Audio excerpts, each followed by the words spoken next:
The weather outside isn't the only scary thing this Halloween. We've got some spooky and some more tame suggestions for the weekend. Chris Bumbray is from JoBlo.com and he joins us now. Hey, Chris. Hey, Kelly. So it's a Halloween classic. The Rocky Horror Picture Show turns 50. Cult film, how is it holding up a half century later? I mean, it's weird. You know, you can look at the movie one way, but then you can look at the experience another way, right? So Montreal is all about the Rocky Horror Picture Show. So this weekend, you can actually see the movie at the Rocky Horror Halloween Ball, which is happening at the DeCarry Theater this weekend. Used to be the Dollar Cinema. They always had it at the Imperial before, but they can't have it there anymore because they closed down the Imperial, sadly. And it's always sold out. It's always crazy. The audience interacts with the film.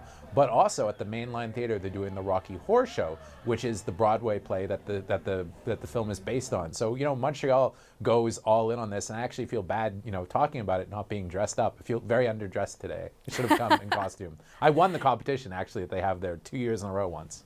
We're going to need some photographs for next week of that, just for accuracy. All right, well, speaking of great soundtracks, and obviously Rocky Horror's got one, there's a live orchestra rendition of the Pirates of the Caribbean. Let's have a listen.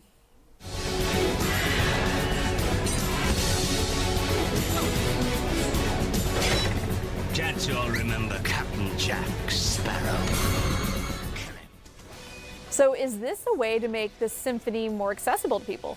I think so. You know, I mean, I think for a lot of people, you have to imagine that when they go to something like this, it's probably the first time that they've ever gone to see, you know, the Montreal Symphony at Place des Arts. So they do a really interesting show. They put it on at Salle Wilfrid Pelletier. It has huge screens, full orchestra, and you know they always choose a movie that has a really powerful soundtrack. Usually it's something like the Lord of the Rings movie and the Star Wars films. This is the first time they've done one of the Pirates of the Caribbean movies, and you know you gotta hope that people go see the symphony, and you know maybe go back and book tickets to see another show afterwards because there's always good programming all year round. All right, well let's hit him up with another blast from the past, which is Back to the Future.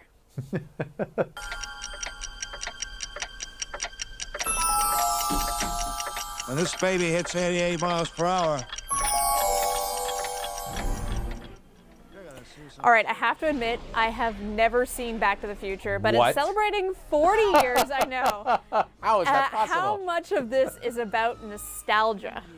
Well, look, I mean, I think Back to the Future, if you were to ask me, it's one of the greatest, you know, modern blockbusters of all time. I mean, I think it's the perfect film. I think it holds up really well. But, you know, what's interesting is if you look at the box office for the last couple months, it's been terrible, right? I mean, attendance at movie theaters is at an all-time low, and what movie theaters are doing is they're kind of bringing back these classic movies that maybe people haven't had the chance to experience before on the big screen. Back to the Future is playing in IMAX, so Kelly, I mean, if you haven't seen it, you should check it out because that's a way to see Back to the Future on the IMAX screen. And it is, like I said, the perfect movie. It's been 40 years, which is crazy to think of because I remember watching this movie as a child, but it holds up very well. All right, I'm going to do the full 80s outfit as well. All right, our last topic, Rage Against the Machine frontman Tom Morello playing at the Beanfield Theater this weekend.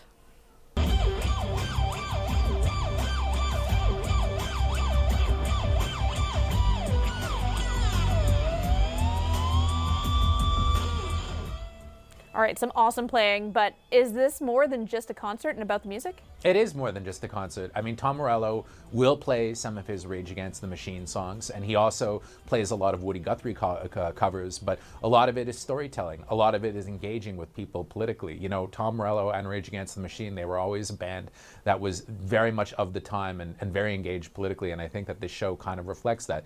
You know, Morello, when he goes, he doesn't just play a concert, right? He really wants to engage with his fans and talk to his fans, and I think that a place like the Beanfield Theater is the perfect place to do something like this. And if you're a Rage Against the Machine fan, and I think they're one of the best bands of the 90s and the early 2000s, you should check it out because who knows, you know, when we'll see them again. All right, well, Chris, we'll be eagerly awaiting your photos from the Rocky Horror Picture Show, and we'll do that next week. How's that? Thank you so much for joining us. I hope people tune in.